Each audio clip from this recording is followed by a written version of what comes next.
here. What's up, fuckers? We're live. We're off to a blazing saddles kind of start here. I can see already. Oh, man. 27 viewers. Heard Jeff Solomon say that. What? No shit. Come on. Don't be playing. Hey, man. Mine By the way, it's not off your computer screen. we thought last week was a shitstorm, but actually, it was all right. We'll talk about that at the cabin.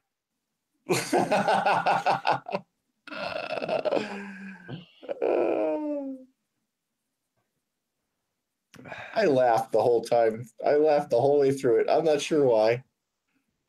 Maybe because I knew it was coming.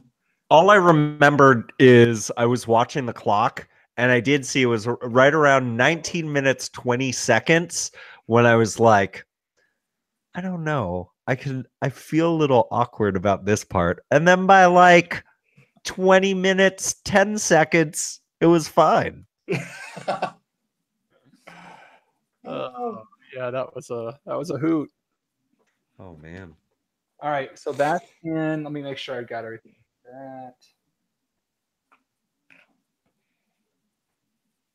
Okay, so we're talking about the Baskin Robbins thing. Yeah. Ah, shit! I closed the Baskin Robbins thing. Let me open it back up. Yeah, let's talk about sports and. No. I got it. It's not like I have computer problems tonight.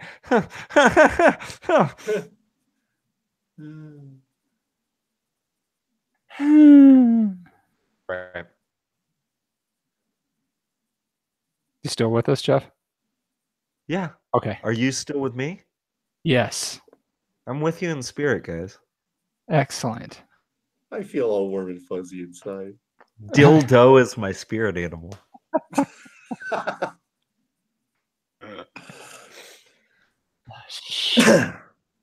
Okay. All right. And am I recording here? I am. All right. You guys ready for this? Yeah. Sure. 9:03. We are starting with episode 174. Here we go. Alexa, play the podcast We Like Drinking. I love that show. Yeah, it's pretty great, isn't it? Do you think John will tell another story? I don't know, but could we get to it? Someone needs some smoked whale testicles. Alexa, just play the show. Getting the latest episode of We Like Drinking. Here it is in all its glory.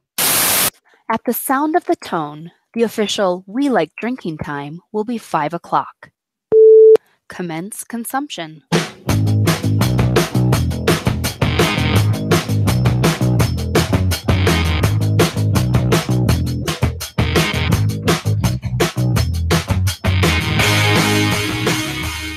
Joining us for the We Like Drinking Show, episode 174.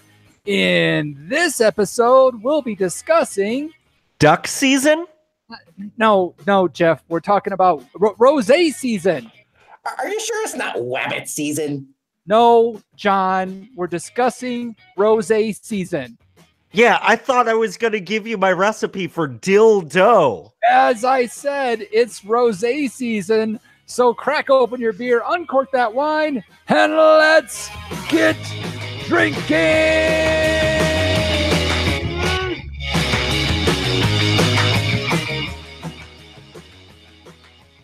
Oh, you guys, you wascally panel members, you. See, it's funny because it's like the dill. Uh-huh. I don't think we need a second week of explanation of that bit, Jeff. Okay. All right. Okay. Well, cheers, drinkers.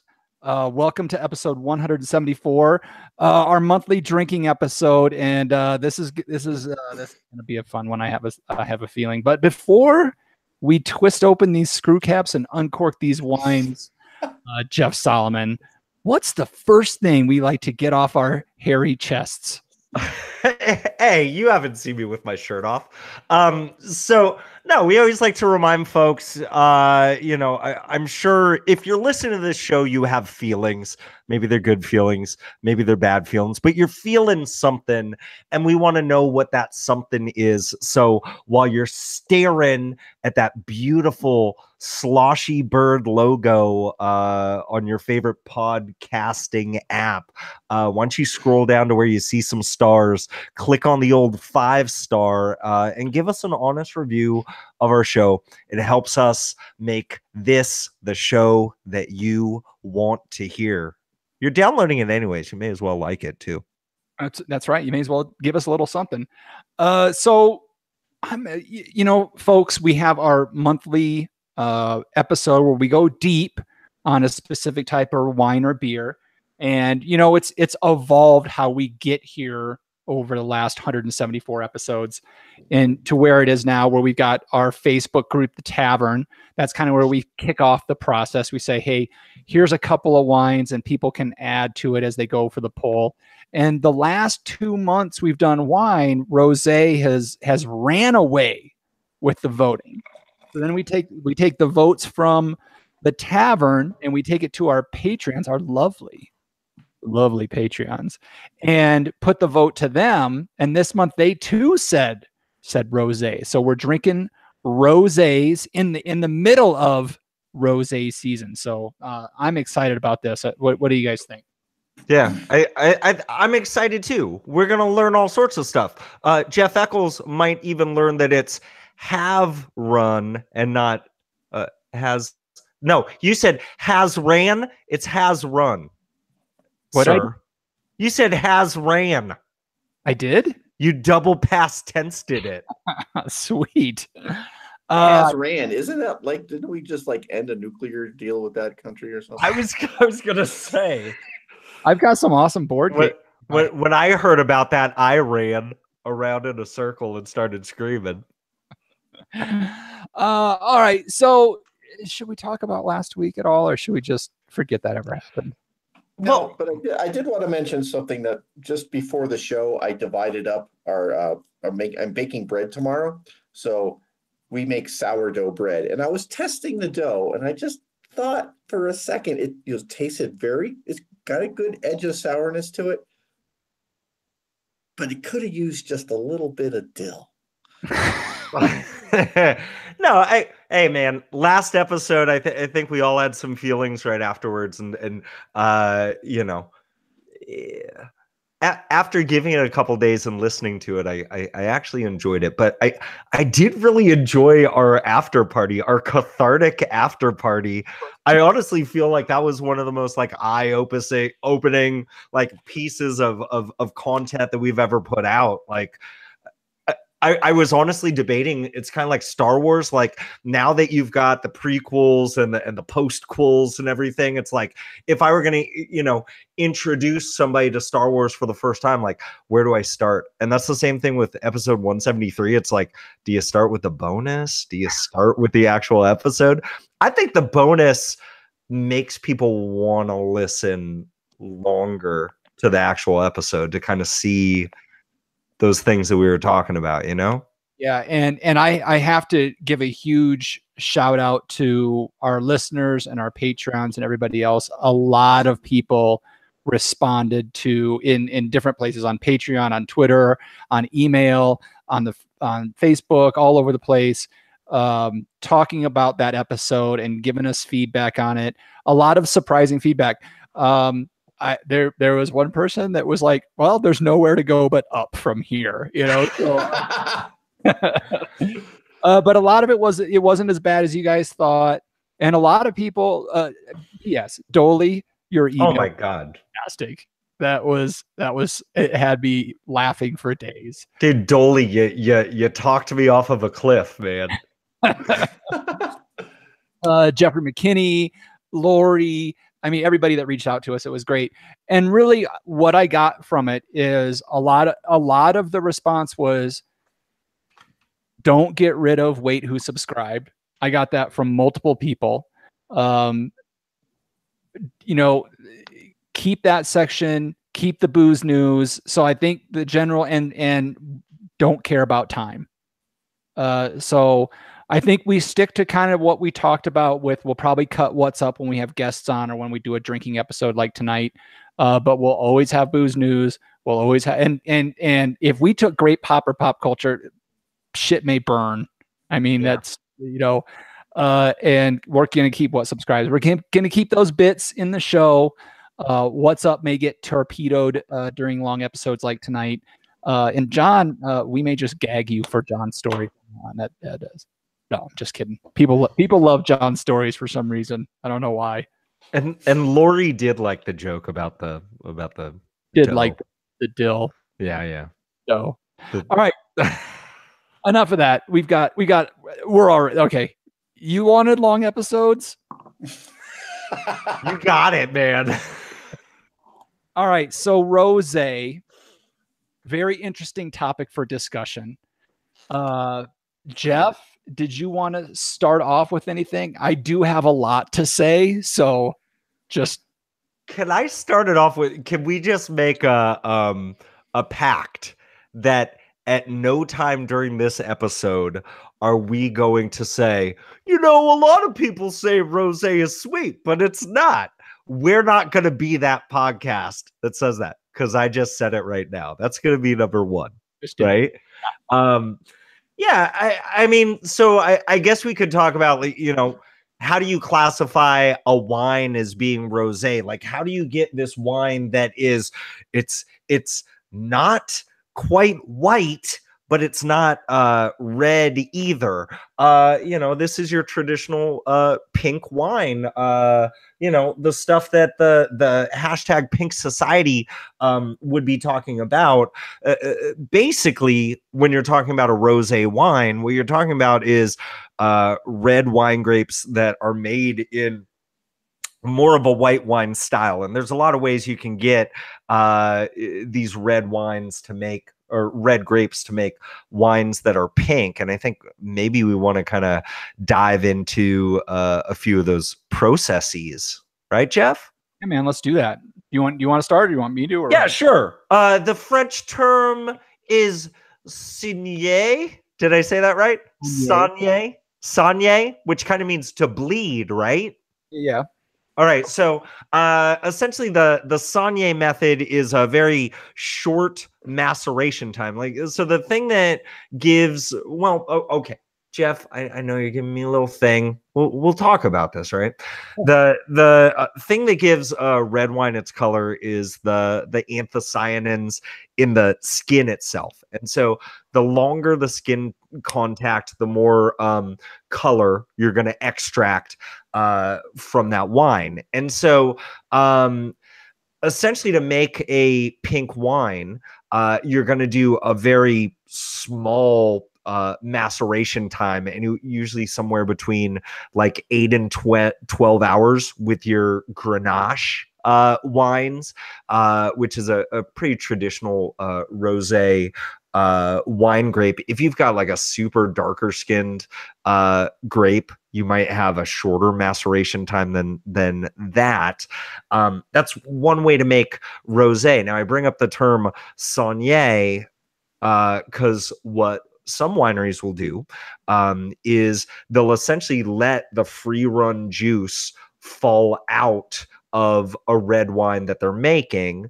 The free run juice that have very limited maceration time, they will bottle that up as a rosé. And then what they might also do is slowly press through an extended maceration the red grapes that are left to have a more concentrated red wine. That's where I was bringing that up, Jeff. Am I totally getting that wrong? Well, I mean, like how I think of a saigner is that you're making red wine, right? You've got your vats, you've got your skins, you've got your juice, it's macerating. And at some point when the juice gets to a certain color, you kind of skim some off the top, right? You kind of pour some out of the vat, and that goes off and is made a rosé, and the bulk or however much is left with the skin continues to be made a red. So you're kind of like skimming the till. That's how I always thought of saigner. Certainly. And you could just have a shorter maceration where you squeeze all the juice out and remove all that shiz right then and there and make the whole thing a rosé. It's just not really cost productive. But that's a vin gris, right? Van Gris is like barely, like essentially you're just squeezing it right there and immediately removing. So there would be barely any macer. Like we're talking. No, listen to me. You listen and you learn. Okay. You basically like there's no real maceration time at all. You just squeeze it and remove the as Drew Barrymore would say, you peel the grapes real quickly. So that's the direct press method that you're speaking. Yeah, that's what I'm saying. No. We're saying the same thing. God. That's a Van Gris. No. You tell me. I'm just trying to trigger Val. How you like that, you snowflake?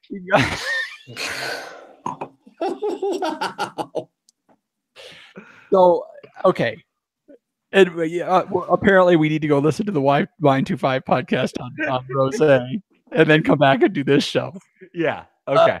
So vin gris is when the grapes are pressed and fermentation begins. And then once it gets to its desired color, that's when they press it all off and continue making it like a white wine. The Saignée, they're making the wine like normal. They pour some off. And then the direct press is when they crush and press at the same time. So they do it all at once. So it gets super short contact and it comes off very, very, very pale pink. And that's going to be more of like your Provence kind of style. So those are the three methods that I know of and how they work. There is another method. You could just blend. Which is actually how they make rosé champagne. You actually just blend a white wine with a red wine. You're going to tell me that's wrong too. Go ahead. You're fine. All right. You could also just add some food coloring. You could do that. Yeah. From red number 5. A little red and then a little white food coloring. All right. So now that we disagree on all that, good educational show we're providing here.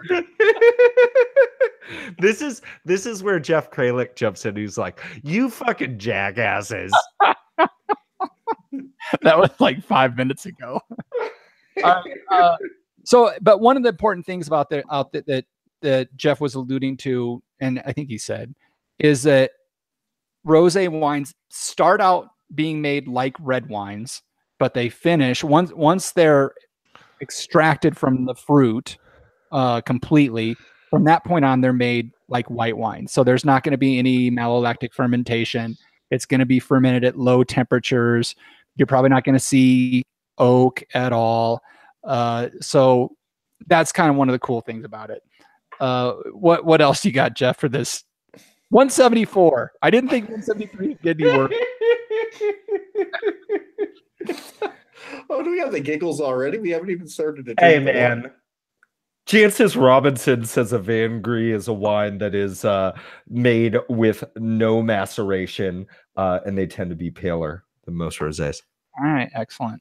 All right, just throw that out there. I can skim a book real quick. So, look, here's the thing. It's rosé season, and I think that's what's important. Look, listen. Sometimes you just want to taste some nice flavors of a red wine, but it's friggin' hot outside and you just don't feel like being all weighed down with all these tannins and all that other yuckity yuckers. And so that's why you go rosé, and it's pink and it's festive and chicks dig it and bros dig it and celebrities dig it. And that's what I dig. And everybody in the tavern loves it too. Thanks, hippie. All right. So, Jeff, where are rosés predominantly made from? Come from? I don't know what I'm trying to say. Well, France in general, the south of France, and a lot of folks gravitate towards Provence, which is in like the, the lower west side, lower east side.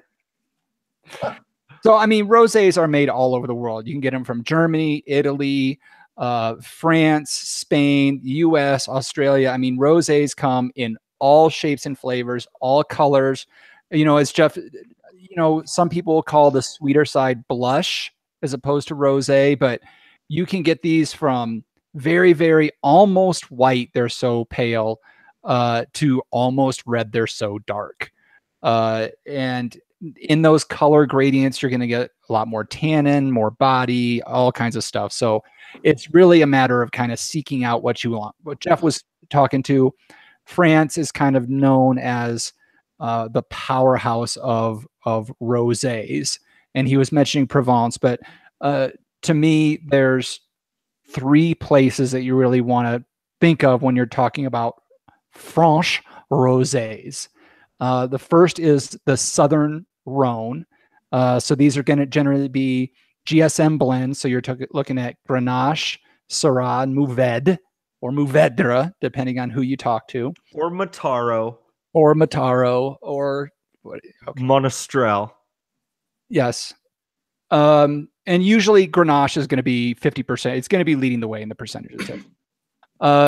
When you're looking at places in France, that you have to be looking for regions. And so rosé, I think it's super critical on where you're looking to get it from. Côte du Rhône, you'll probably find a lot of it. It's a big region, so you're really taking your chances with it. You can get some high quality, you can get some shaky stuff. Côte du Rhône Village. So it's going to be a little bit smaller. It's going to be around villages within the Côte du Rhône area. Much better chances there. What is it? Gigonde. I don't know if I'm saying that right. Lirac is another really good one. And Tavel.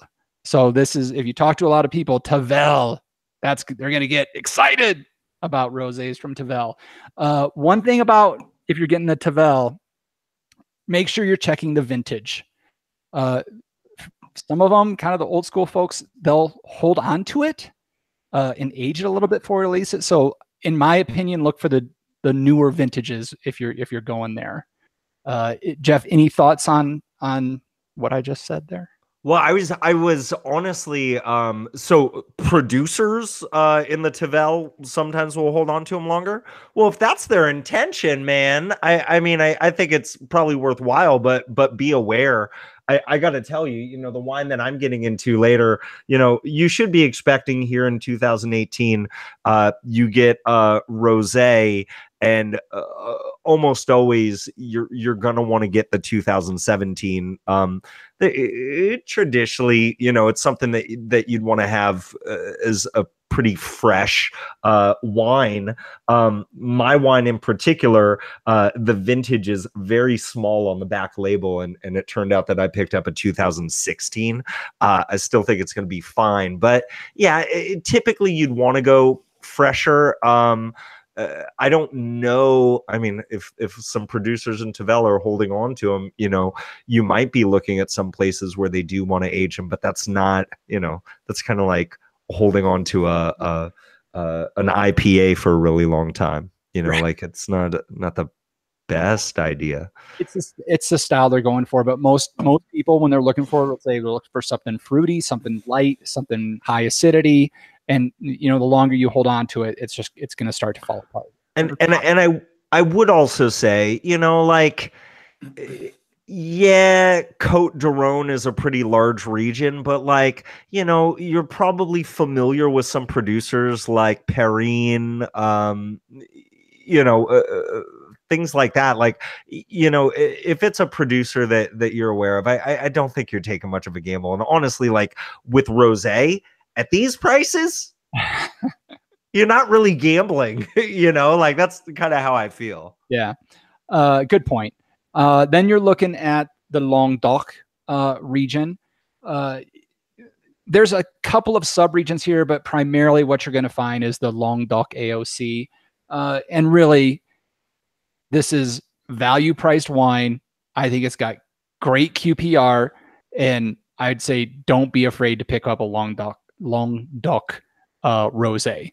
It's probably not going to, like Jeff was saying, it's not going to blow your doors off, but you're probably not going to be upset with it. Yeah. You're probably looking at $10 or less.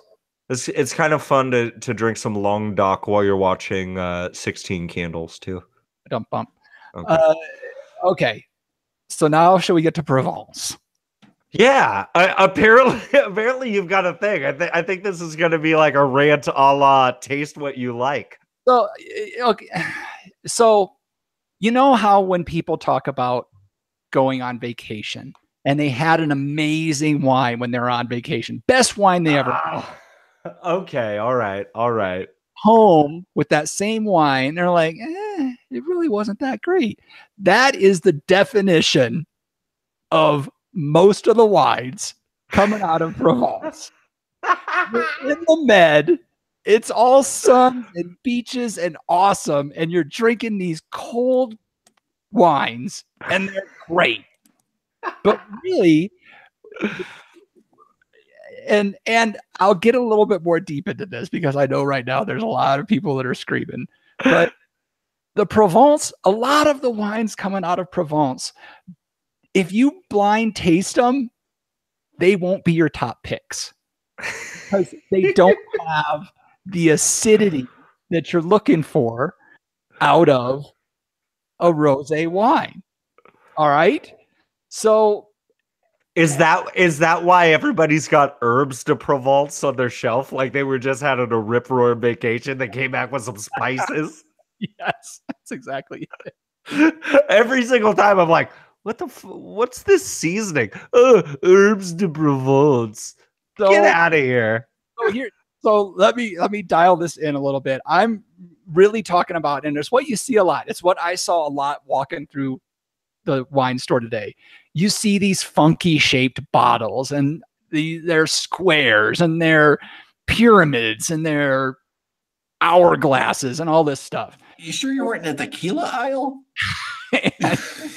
I saw a box of tequila today, but and so a lot of these are coming from, like I mentioned with the Côte de Rhône, they're coming from the Côte de Provence, which is a huge, like if you're buying just a Côte de Provence AOC, it's like if you went and bought a California wine. Expect the same kind of level of quality. So if you're looking for a rosé and you're looking Provence, my recommendation is to go sub-region. Look for Babal. Look for other regions that you may know here. Bandol, Belley, Dea. Look for these kind of sub-regions. You're going to have a lot better success because when you're looking at Provence wines, you're looking at some of the higher priced rosés, $23, $25, $26. Yeah. See, we got our first words out of John when I said $25. In this economy? So I'm sure there's a lot of people that disagree with me on this one, but just it's what I found in a lot of just straight Côte de Provence is they're good. I mean, you enjoy them when you're having them because, like Jeff said, it's rosé, it's warm out, you're drinking it. But if you kind of dial into it, you're like, it's not as acidic as I would like. All right, I'm done. Jeff, what do you think? Is that your rant? That's my one and only rant. You need to up your rant game. That's not my job on the show, John. Let me tell you about Jeff Eccles' rants. They were tired. We've heard it all before. I don't believe that he believed it. I do have some questions before we get into the wine. So, yeah, may as well. We're already 30 minutes in. Don't let me answer. I'm trying to keep the show shorter. Go ahead. What? Oh, my question. No, so you said, these aren't wines that are going to like blow your doors off, or they're not life-changing wines. Are there rosés that are just like phenomenal, or is it just it's just, you're you're deciding how much to spend on a bottle you're going to pound in about an hour and a half. Go ahead, Jeff. Have you ever had the roof blown off your doors from a Pilsner, John? Close, but not quite. Yeah, I have. Yeah, there you go. Rosé, it's the Pilsner of wine. Oh, I think there are some rosés that can be that good, that can be so balanced and have that acidity and have that structure and everything else to it. I have not been fortunate enough to try one yet. I haven't seen them in the store. Yeah. I will say that the rosé I'm drinking tonight, like it's had some acclaim. It's had some fanfare, so we'll see. Okay. We shall see. All right. All right. Anything else on rosés, guys? Send your hate mail to jeff@welikedrinking.com. Or other Jeff. Everybody. We like drinking. Tell One other thing. Another question. You were talking about the different grapes that rosés are typically made from in France. Now, we were very fortunate to receive a bottle from a winery here in New Mexico. That winery? And that winery. Vivac. I was going to get to the name later. Come on, you guys. And the rosé scent is a rosé of Sangiovese. At Lizard Tail, we serve a rosé of Syrah. Mm-hmm. So do American producers tend to go in a different direction with rosé than, say, the French? I have found that in California, most of the time, when people are making rosés, I'm seeing a whole lot of Syrah and I'm seeing a whole lot of Cabernet Franc being used as rosés in California. On some level, I think it might be, what do we have left to make a rosé with? And that's not to say that there aren't like some really nice, intentionally, like, we sought out this vineyard to make rosé type of thing. But here's the thing: in a world where everybody's asking for rosé, you are going to have times where, look, the best rosés from a region are going to be made from the grapes that grow best in that region. Sure. Okay. So, when you're talking about rosés of the Southern Rhone being Grenache based, well, what do they have a lot of? When you talk about in the south of France, so much Cinsault and Grenache and Syrah, well, that's what they grow there. And so it really kind of it kind of plays along with that. And so I would expect that in the United States in general, as we go all over the beautiful North American continent, it's gonna change from region to region. I hear in the Finger Lakes they make a rosé of Riesling that is off the chain. Wait a minute. Spain, you can be looking at Tempranillo. You can be looking at rosés of Pinot Noir. You can be looking at rosés of Zinfandel. Mm-hmm. You might have had some of those in your past. And so when they call, by the way, I will talk about, people think rosés are sweet. White Zinfandel, it was a happy accident, stuck fermentation on this Zin. He was trying to make a dry rosé, and he's like, let me try to sell this anyways. And it worked. And then what you had was a lot of folks starting to make intentionally white Cabernet, white Merlot. So when you see those are going to be intentionally sweet and intentionally a stuck fermentation, right? Yeah, just about every red grape out there, I'm sure there's a rosé of it somewhere. Yeah. Okay. Good answer. All right. Okay, before we get to the tasting, let's find out how smart these guys are with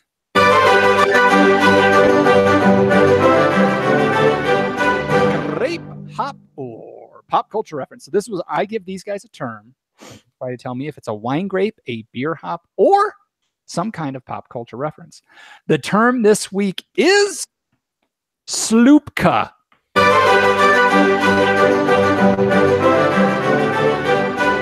So is sloopka a wine grape, a beer hop, or a pop culture reference? Who are we on? Are we on Jeff? Yeah. What's with the whole let's see who's smarter? I'm tired of being judged, man. Can you spell that? Slupca.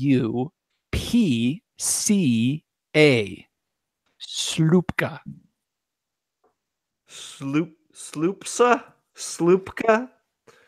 Sloopka. She's my little sloopka. I don't know what the fuck. Sloopka. Is there an umlaut? There's no umlaut. Damn it. Hang on, Sloopka. Sloopka, hang on. Sloop doop. I think that Sloopka dog Sloopka it's a grape that is used to make rosé, and it's from Croatia. Oh, right. John Rujak. Ditto that, Romania. Ditto that, Romania. All right. You guys, all right, fair enough. All right. Sloopka is in fact, I love Facebook and I love Twitter because you can go on there and you can look for what's trending and you can click on it and get a story that you hadn't heard of. Sloopka is in fact a pop culture reference. It is.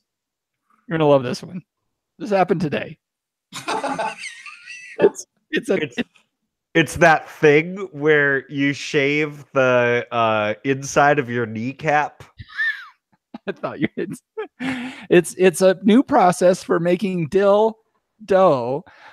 So it is a town in Poland where, if you checked your newsfeed today, suffered a long traffic jam on the highway when a semi-truck carrying 12 tons of melted chocolate overturned across both sides of the highway and leaked all the chocolate out onto the road, at which point it hardened. And did you know that hardened chocolate on a highway is slipperier than ice? Oh God. They had to get plows out there to plow it off, and they had to heat up water to melt it to get it cleared off. So, oh my God, Sloopka.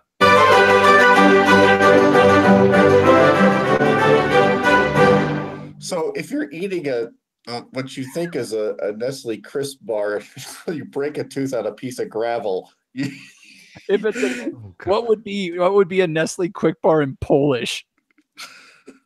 I'm not sure. Unst quick. All right.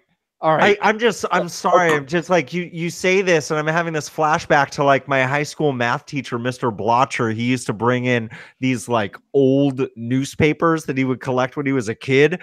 And there was one where it was like the Great Pennsylvania Molasses Spill of 1941 or something like that's what. Oh yeah, that's a famous deal. Yeah. Okay, let's do this. We've got our rosés now. Okay, so They're not even cold anymore. Remember our mead tasting? Yes. There's some shipping problems happened, and I had to sit and drink this crappy mead while these other two guys got to enjoy some glorious Lost Cause mead. Funny story, Jeff Solomon didn't get his wine shipment today. Jeff Eccles and John Ruyak are getting to enjoy, as John mentioned earlier, this beautiful Rosé of Sangiovese from the Vivac Winery in New Mexico. So Michelle and Jesse, thank you guys very much for getting these out to us. We're excited to get into this. But we're going to let, Jeff, I think, John and I are going to go first. Yeah, sounds good. All right. So as we said, this is a Rosé of Sangiovese, 2017. As you can see, Jeff Solomon from the color, very salmon-y in color. Nice color on it. John, the nose on this is crazy. What are you getting on it? Well, okay, I have a funny story. So I got my wine yesterday, and so today in Albuquerque it was 94 degrees. You'd think perfect day to open up a rosé and sit out back in the shade and share a glass of this with my wife, and I did. And I didn't look at the label, and I tried not to dissect the wine when I was just sitting there enjoying it with my wife, and we did both enjoy the glass of wine. And as I finished the last sip of it and I put it down, and our dog Marley, the yellow lab, walks by and shakes. You know how dogs shake, and like all this hair, it's, dogs are shedding now because it's getting hot. All this hair flies off the dog, and a lot of it goes into my wine glass. Perfect. So I had to rewash my wine glass so that I wouldn't have to pick any dog hair out of my teeth as I Marley. Yeah. No, I'm not getting any Marley on the nose. But what I am getting is I smelled it before, and I pulled it away from my nose, like, damn, that's strawberry. I get some strawberry. And maybe just we've got a Mr. Lincoln Rosebush out front, which is very, very fragrant. But this isn't quite like those roses, but a little bit of. It definitely has a floral component to it. Yeah. When I think of flowers, I think of roses because we have a bunch and they smell nice. So I don't know if it's rose in my rosé, but it does smell somewhat of flowers. So it's pretty neat. Flowery component, strawberries, I agree. Raspberries, a lot of tartness, a lot of tart fruit on the. Jeff, what is so funny? What's funny is I had this really funny stuff to say, and then I just realized that like my mic was on mute. I'm like, why are they not reacting to this awesome stuff that I'm saying? All right, we'll go back on mute then. I was just going to say, it was so nice of the Padbergs to send out this beautiful, wonderful rosé. And the first tasting note I've got in my mind is hot ass dog hair. So please forget that, John. Don't tell stories about dog hair before a wine tasting. Your way to set the table, John, is what Jeff said. There's also, and I can't quite put my finger on it, but there's a bit of a spice component to it. It's not like jalapeno or anything like that, but there's a bite to the nose that kind of.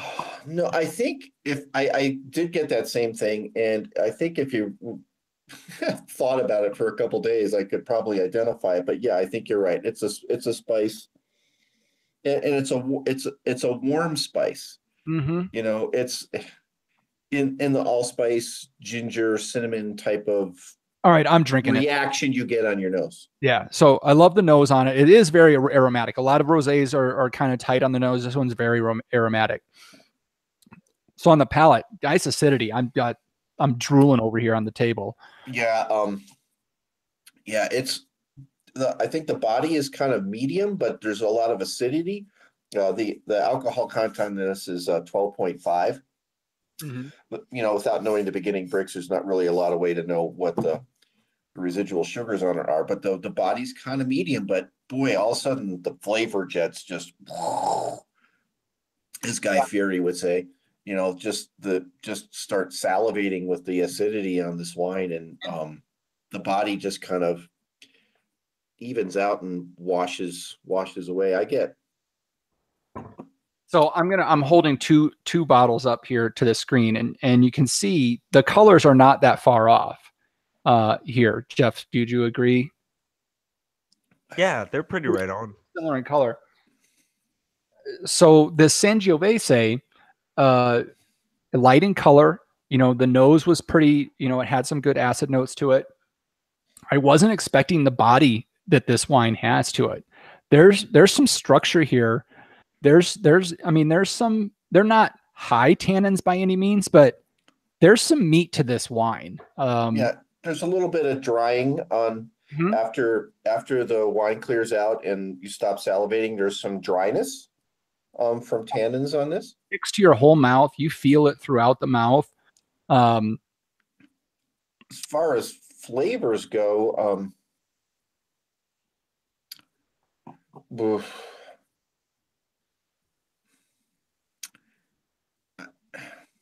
there's,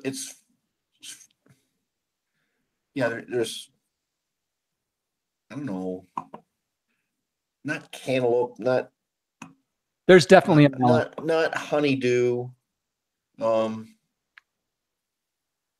something like that, some sort of melon type of thing going on. A melon component to it.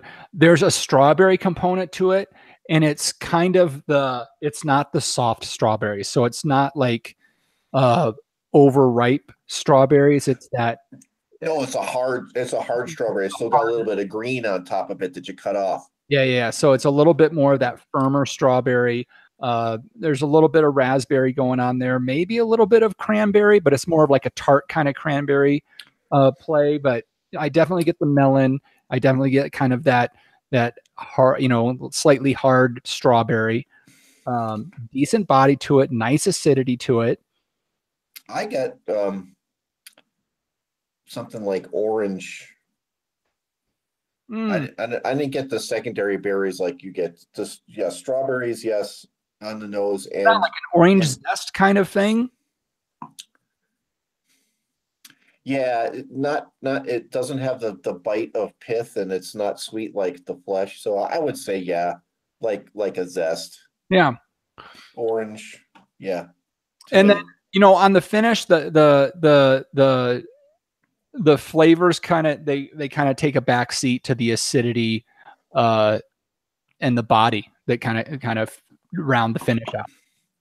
Yeah, I get most of the flavors on the very front of my front of my mouth and on the inside of my cheeks, and then that's where all the acidity just turns on the jets, and then washes everything away except the structure of some of the tannins that are left over from this. So this is quaffable.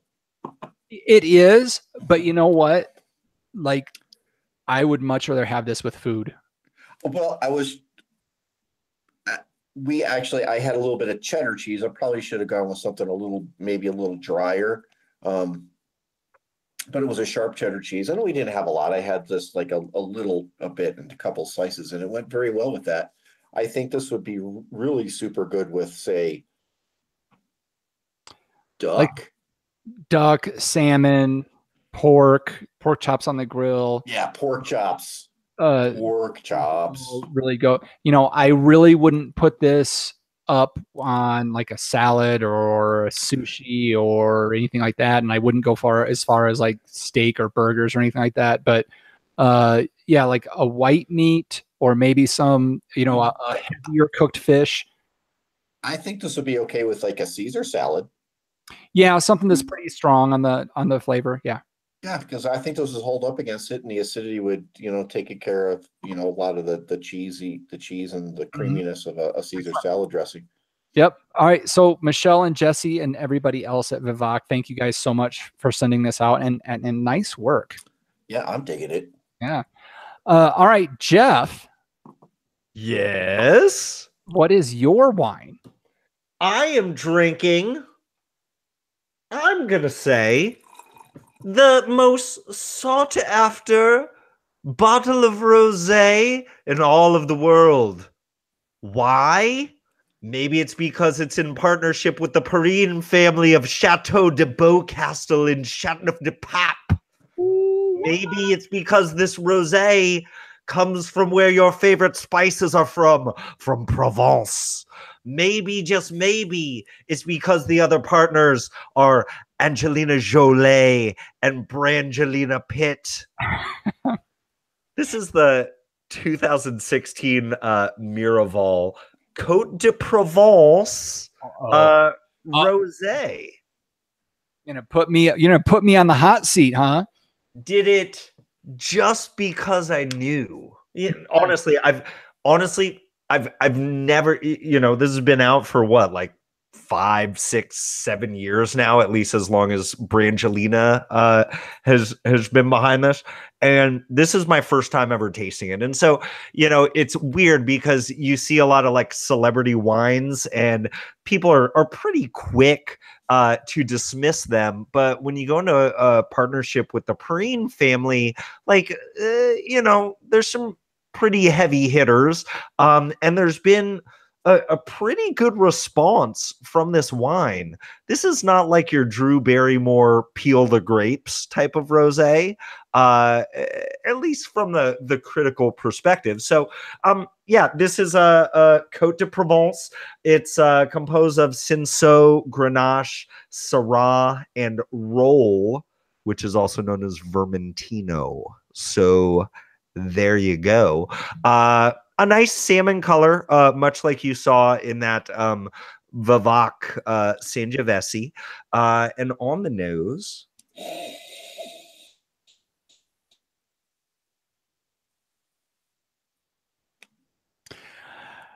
Froze, it smelled so good, he just locked up.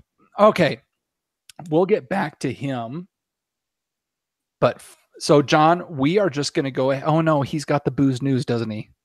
Yep. All right. And we're just going to sit here. We're going to editing buttons are for. We're going to hit the pause at 9:52 p.m. So we are 50 minutes into this episode. Still have booze news to go. Still have last call to go. I'm going to start twitching here in about 15 minutes.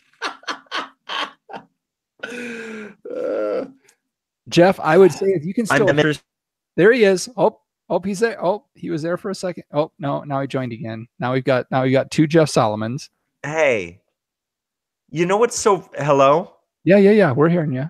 You know what's frustrating is I got a minute of you guys going, oh, he's not here. I don't know what the fuck's. And now he's frozen again. So try dropping your video down to off and see if that saves it. And we'll just keep talking about you. Fucker, can you hear that? Yeah. Fucker. Can you still hear me? I can still fucking hear you, Jeff Solomon. Fuck. Fucker. Sorry. Okay. Back to it. Okay, hold on. From the top. Don't smell. All right. We all laugh. And then you smell. In 3, 2, 1. That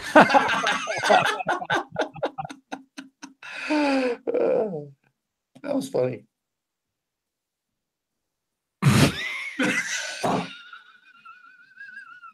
Not as funny as Jeff locking up again. Oh, We can't hear you, Jeff.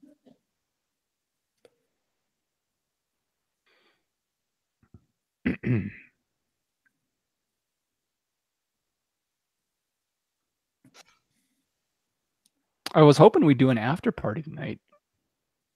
That may not happen now. yeah, his connection's too sketchy. Reboot the router or something, Jeff. Maybe that'll help. So I had a question. You're going to edit this out anyway. Yeah. Are there any components in these tasting profiles that are similar to Sangiovese in and of itself? I think that we're getting some tannins to it. is a pretty good indication that it's Sangiovese. But we can hear Jeff and see Jeff, so let's let him sniff right away. Ha ha ha ha. I'm getting some citrus, like some lemon, lime, orange juice and zest and rind and all that goodness. I'm getting like this nice, we talk about minerality on the nose. I'm getting that as well.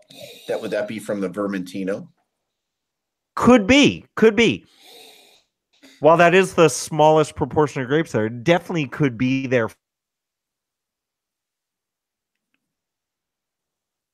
And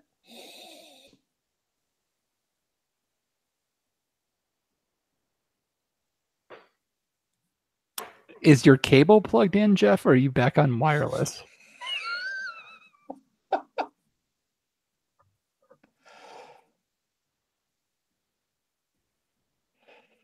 What's Twitter have to say?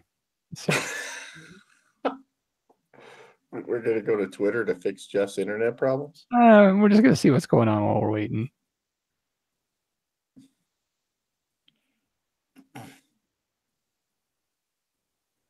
Not much. Hey, Jeff McKinney, how you doing, buddy? This is fun, huh? Oh, Drew. Oh no, I thought it was Drew Barrymore. It's Drew Bledsoe. Why is Drew Bledsoe trending?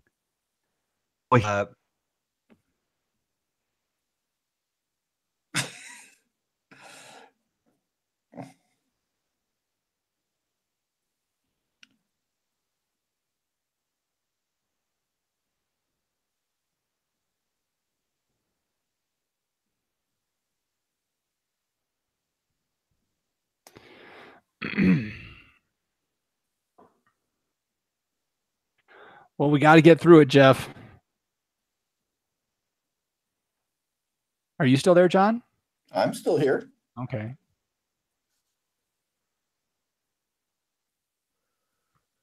All right, go, Jeff. Did you reboot your router or anything? No. You want to try that? I don't know. The world. Am I still freezing?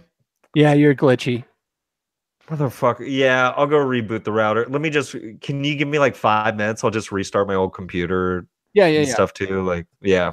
We're just all right, dude. Just gonna talk about you. Okay, cool. Sounds like fun. See you in a little bit.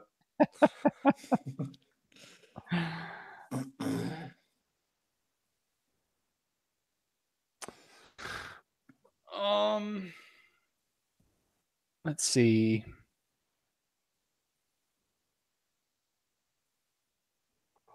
None of that. Sorry. So I think I'll skip the Bandol tasting. We'll just go with the Vivak and then Jeff's. All right. I shouldn't have opened it, but I'm going to report it.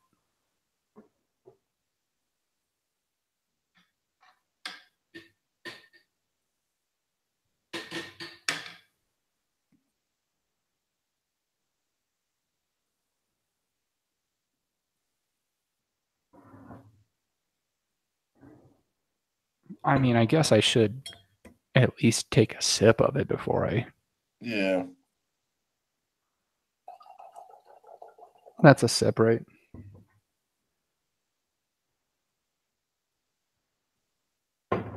Four-second pour is a sip, right?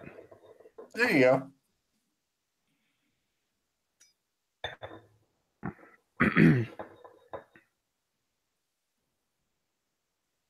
See, this is like what I expect on a rosé nose. It's like tight. Yeah. Not much there.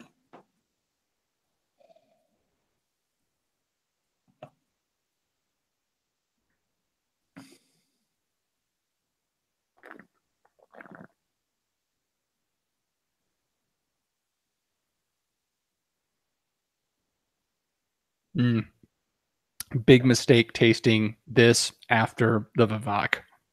Because? The Vivak's just bigger. Yeah. It's more of everything. This is much lighter. It's much more delicate. So it's really overpowered.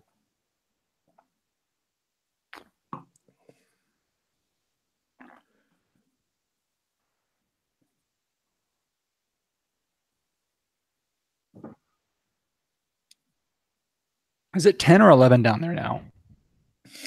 I'm on the same time as you, Jeff. The whole time, right? You're not like Arizona, right? Correct. You're always mountain. Okay. 'Tis 10 o'clock. And I've got to bake some sourdough bread tomorrow without the dill in it.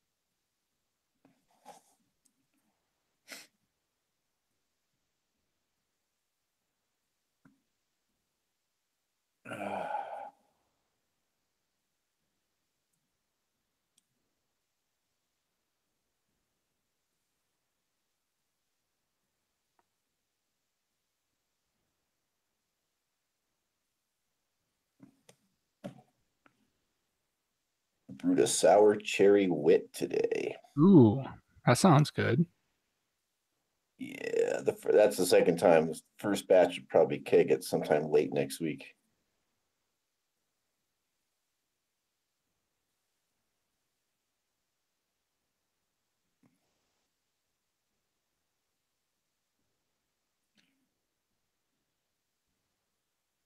Yeah, we did an apricot wheat, American style apricot wheat Okay. a couple of months ago, and we weren't happy with the apricot flavor in the beer, so we said, screw it, let's put twice as much in. How'd that do? Worked really well. It's nice. Excellent. It's not cloying. You can taste the apricot. Yeah, we're on a Belgian brewing kick the last couple of weeks. I'm sure you're okay with that. I mean, all I'm doing is executing Dan's recipes. His double is phenomenal. Nice. How do you like going from the head brewer to the brewer? There's so much to learn that it doesn't bother me at all. Cool. I'm just soaking stuff up.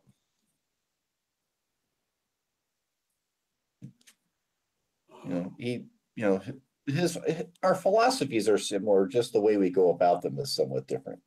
So with respect to hop additions. So, his way works, my way works. It's his brewery, so I do it his way.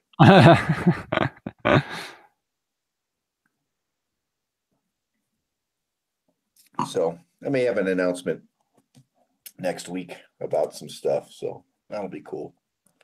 Cool. Newsfeed, where America's deadliest volcanoes are. Well, they're in Hawaii, you stupid shit.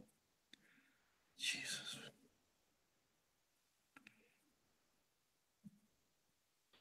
Uh-oh, Jeff Solomon shared you're not allowed to join this video call. Oh, I hate when that happens. You keep trying.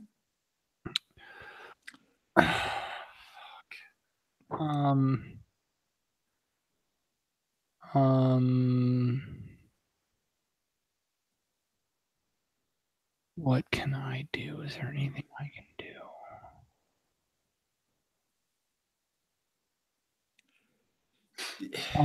Tell him to keep trying if that's what you. Yeah, it's something.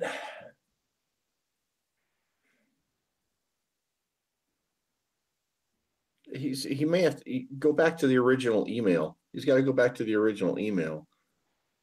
It probably won't let him join the call back from Hangouts. He's got to go back to the original link that you emailed out. Well, tell him. But wait a minute here. Close all. Come on. Group me. Where are you?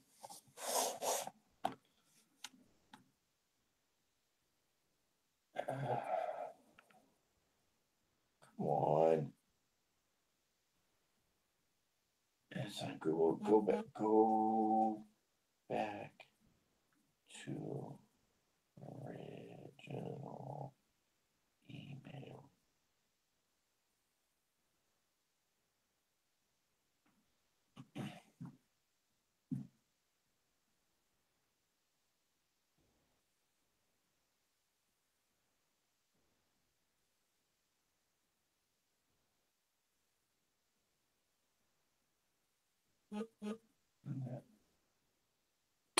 All right.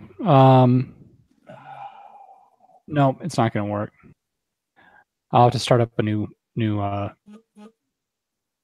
mean, I've had that same thing happen to me when I was having trouble staying connected. Yep.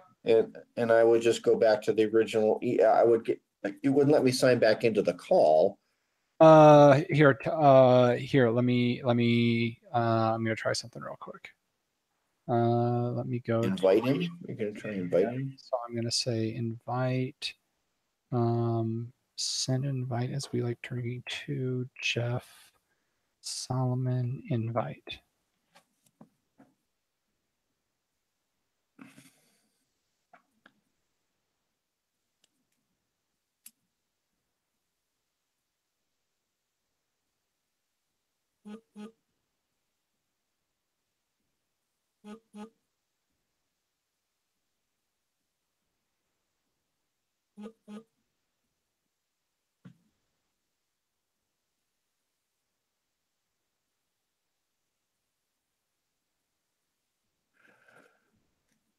Ooh.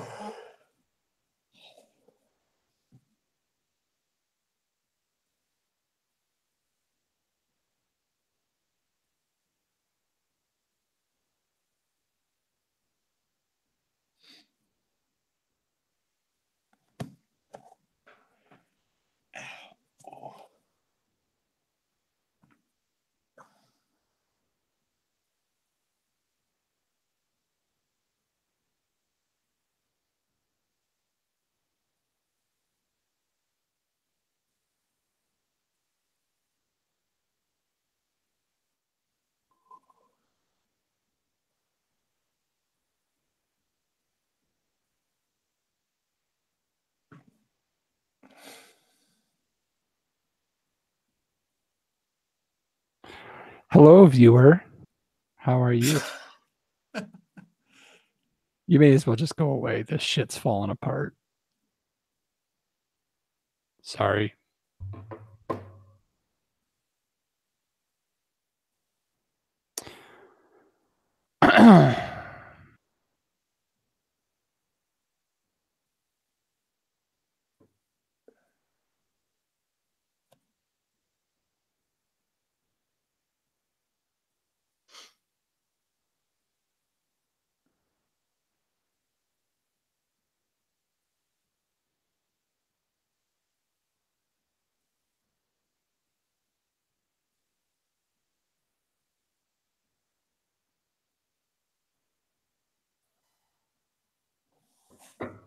There he is. It worked. Am I here? Did it work? Who knows? You sound great so far. This welcome to the Waiting for Godot podcast.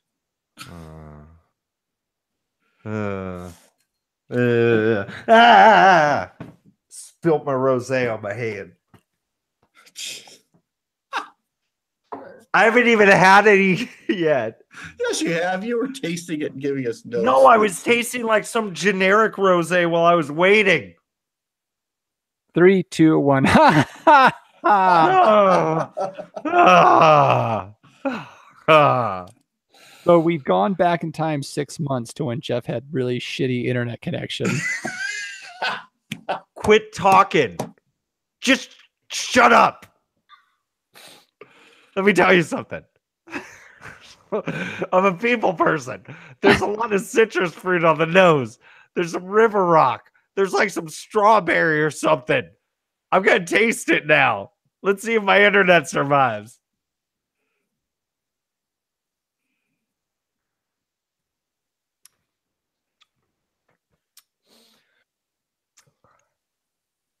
What were you saying about rosés from Provence, like not having like a good acidity to them? Not all of them, but yes, I was saying that. So I know this one rosé from Provence, and it is very nice. And it is this Miraval Côte de Provence. I have heard nothing but good things about that wine. This is wonderful. There's this really nice, and I think John's right when he says it's probably from the Vermentino, from the roll. There's this really nice, like lemon, lime, citrus backbone. Not just the juice, like the pith and the zest as well. And there's a really good weight to this. There's this nice body. It's almost Albarino like in the weight that it's bringing. Oh, wow. And yeah, and it's this very faint red fruit of strawberries and raspberries. There's a little, no joke, like a little like red currant. And this is really nice. I think the thing that is so kind of, I was going to say it's so fun about rosés is that it doesn't have to be just this fun, like wishy-washy drink that you're just pounding on the porch. There can be some really nice, beautiful depth to it. You know, earlier John was asking, have you ever had your mind blown by a rosé? And I will still say to you, no.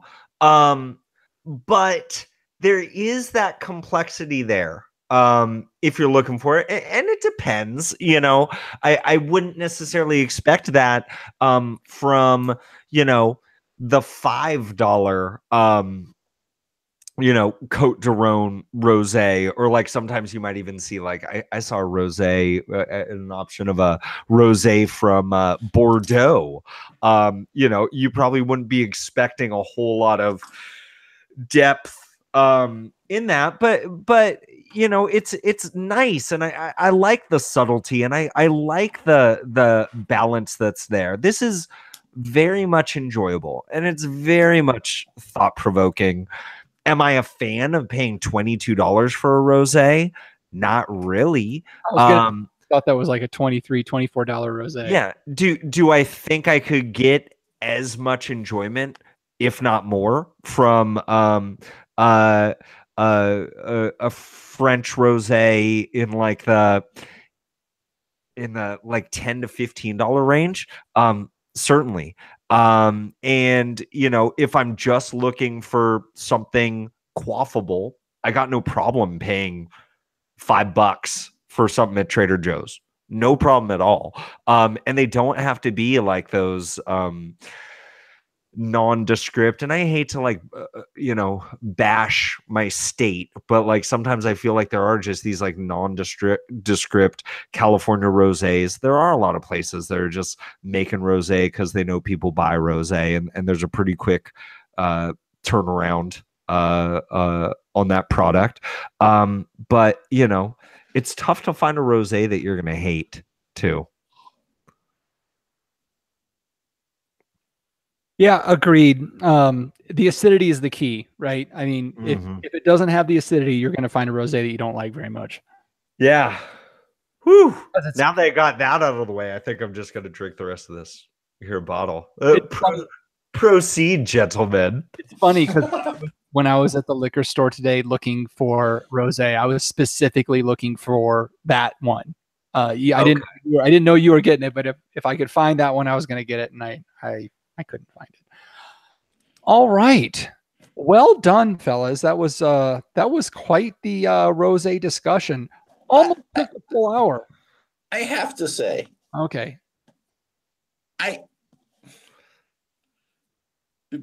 Before today, I was not a real big fan of rosé. Oh, really? Yeah, just not. I mean, for what reason? You know, a lot of people think rosé is sweet. Hold on, John. Hold on. Hold on. Okay, John, I'm intrigued. Can you put your finger on why you didn't like that? Well, I'm not a fan of sweet wines, and some other rosés I've had have been kind of sweet. But on the other hand, I wasn't sure that I was going to find the complexity in a rosé that I found in this particular one. And I don't know how difficult it is going to be to find this kind of complexity and yet drinkability in another.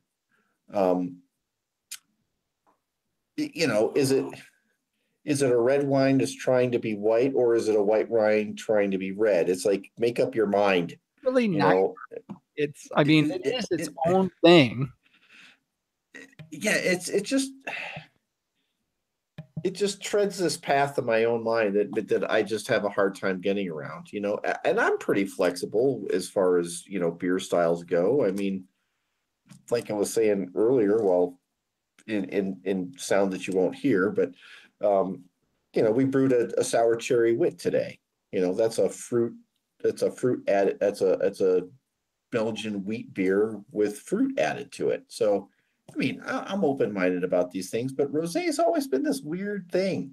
And maybe I had a bad hangover from pink champagne once. I don't know. That's been known to happen. So, yeah, I was pleasantly surprised. Now, I mean, we did have some rosé at the end of our day when Sharon and I went up to Vivek, but it was at the end of a very long day. So, we'll just let that comment lie where it is. But yeah, I may have to rethink my whole deal about it. That's what we're trying to do here. Yeah. Hey, man, speaking of that Vivek Rosé, when that does show up on my porch one of these days, if it ever shows up, it'll probably show up like tomorrow.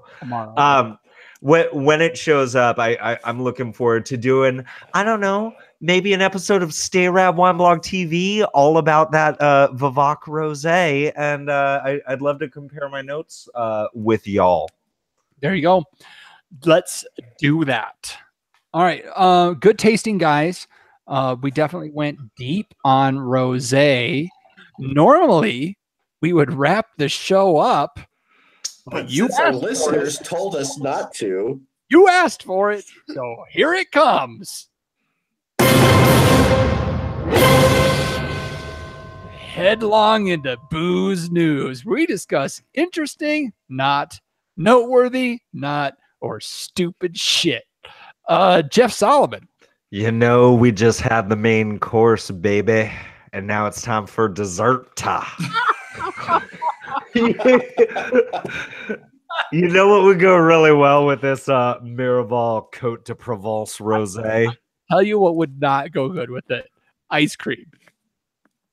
Oh, forget I said anything. Funny I should say that, since everything I've said tonight has been wrong, apparently. So, Jeff, continue on. Yeah, well, just in time for Mother's Day, 31 Flavors Baskin Robbins has teamed up with Rosenthal, the Malibu Estate Wines, to give suggestions for the perfect wine and ice cream pairing, ladies and gentlemen. And since we are on the rosé, mode, I do want to just start with letting you know, like, what their pairing is suggested with rosé. What do you think it would be of the 31 flavors? What do you think goes best with rosé? Is it with Brose? Is it really with Brose? No, it says Rosé. I'm just being silly. Come on. Strawberry ice cream. What restaurant is next to Baskin Robbins? Usually Red Robin. Togo's. It's usually attached to a Togo's in California. I'll say they're peanut butter and chocolate. Oh God. Wow. Yeah, I That's mean, intense. Which they is suggest impossible to. they suggest the rosé with a nice rainbow sherbet. The citrus and berry flavors of the sherbet bring out the floral fruity notes in the wine. What's your problem? what's my problem? Yeah. I will say this, and I've said this quite a few times. Tasting like an older Ridge Zinfandel, almost always, like the Geyserville, almost always I get like this rainbow sherbet type of note on that. Would I be as crazy as possible and like ruin that by pairing it with some ice cream? No. But I mean, there could be some possibilities here. Let me throw some others at you. No, you yeah. asked. Okay, so Okay. to me, Yes. okay, I'm bringing a tart, very fruity, very sweet ice cream, and I'm gonna throw a much less tart, much less sweet, much less fruity flavored wine at it. I may as well be drinking water. Well, apparently you've never had rosé from Rosenthal, the Malibu Estate Wines. I think it says a lot more of the winery, right? I've never had their wine, and I'm not aware of them. And maybe they're, it's difficult to make wine, so I'll give them a break. I may be proven wrong on every single statement I've made tonight. So sure, maybe this pairing goes, but I say no. I say no. Give us another one, Solomon. Can I interest you? All right. Riesling or Gruner Veltliner with pralines and cream. That makes a little more sense. The praline, pecan, and caramel flavors in the ice cream pair well with the apple notes of the wine. Ice cream also helps to round out the green notes of the wine. Yes. For the rest of this bit, you must speak in that voice. All right. You must bring your Malibu voice for the rest of it. All right. So again. How about a Chardonnay with an old-fashioned butter pecan? That sounds good, right? No, it does not sound good, Solomon. Doesn't the sweetness of the ice cream components, the honey, the buttery, the oaky notes inherent in the wine, don't those just like meld together? Like I just had a shiver up my spine. Like when you're on a tubular wave, bro. Again, the cream. I mean, okay, I see what they're doing. I mean, I get it. Okay, the butter pecan ice cream is very creamy, right? It's got some nutty notes to it, buttery, some buttery notes. So looking at a piece of paper and looking at the notes from the Chardonnay, oh, it's a bit woodsy. It's got some buttery notes to it. It's creamy. They match. Like I've got my notes and I'm making lines and the lines match. So I'm gonna pair these.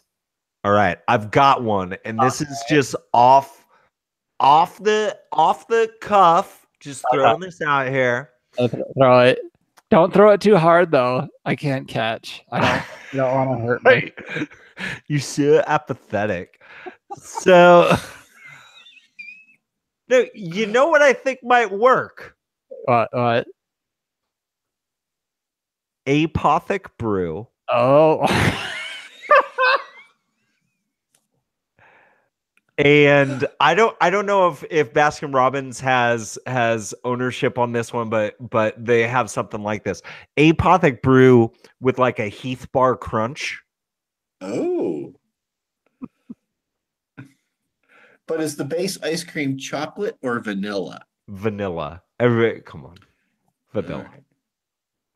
Yeah, nothing tops my amaretto and cherry dark chocolate ice cream with porter. Thank you, Jeffrey McKinney. Other just real quick, other stuff that they threw out there. Pinot Grigio with vanilla ice cream, Pinot Noir with chocolate ice cream, Cabernet Sauvignon with Jamocha almond fudge, Albarino with raspberry sorbet. That actually might work. Oh. And well, I like the salinity of the Albarino, but I still think and Merlot with chocolate. See, my thing is, if you're going to do that, I would go opposites. Red wines with whiter ice creams, that kind of thing. Rule number effing 1. Sweet Don't with mix. sweet. Yes. The wine needs to be as sweet or sweeter than what you're eating. So the only one that works there is the freaking Apothic Brew.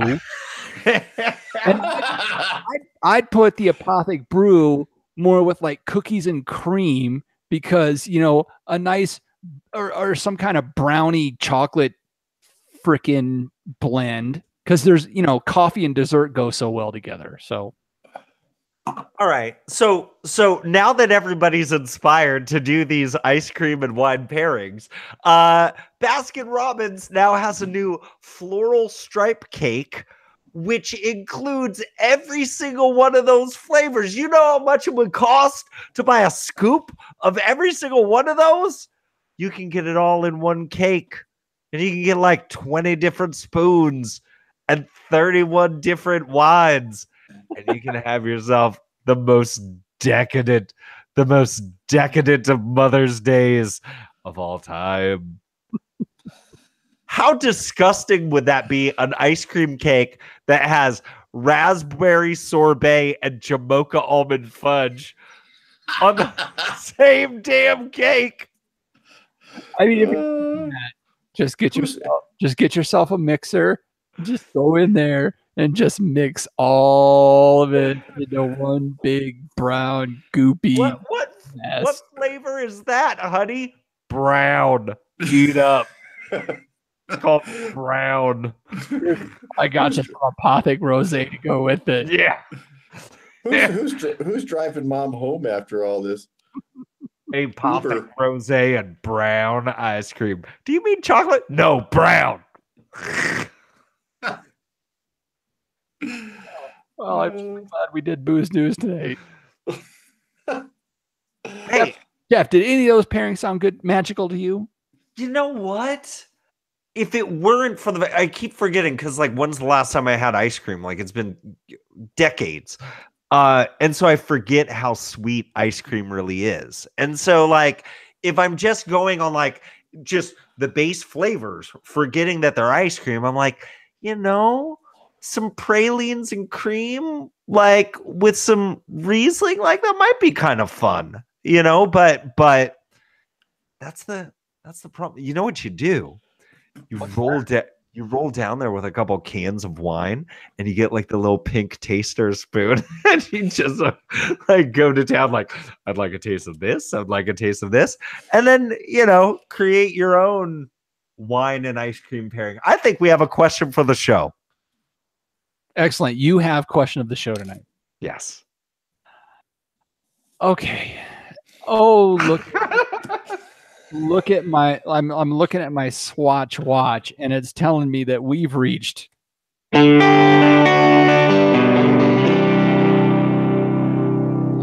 call. last call. Time to clean house and lock the doors. Follow us on social media. leave us a review on iTunes, give us money on Patreon. Oh, wait, look, it's. Wait, who subscribed? Where I take a quote from someone fictional or non-fictional and twist it around, relate to a podcast somehow. Or I won't. I'm just gonna say a damn quote. All right, so I'm gonna set this one up. It's super easy, but I'm still gonna set it up because it's important for the setup. Stare. What you there?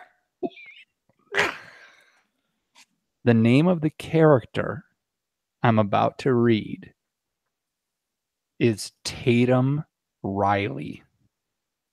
And in this movie, Tatum Riley says, "No, please don't kill me, Mr. Ghostface. I want to be in the sequel." All right.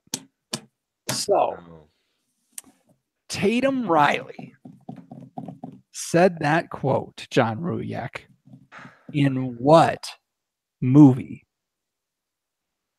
Mr. Bill Goes to Hollywood. You know what? Oh, no, Mr. Bill. That's. I'm not even going to comment on that quote because that's pretty magical yourself. Jeff Solomon. You know what's interesting? It would have been better if you would have said, I'm not even going to say that.